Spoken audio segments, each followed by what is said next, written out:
You'll have a variety of different lines that you'll use depending on the conditions.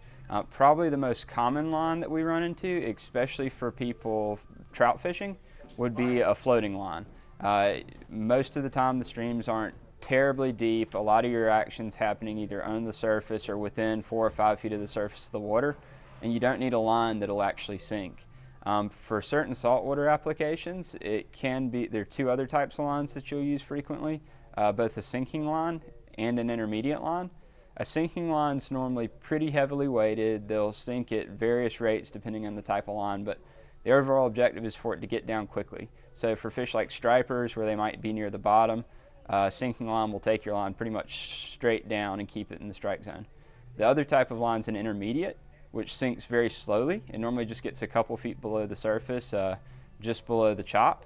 So for somebody fishing for albacore or Spanish mackerel out in the ocean, where the fish might be feeding on top, but they don't want any slack in their line from the chop, intermediate line can be a really good choice.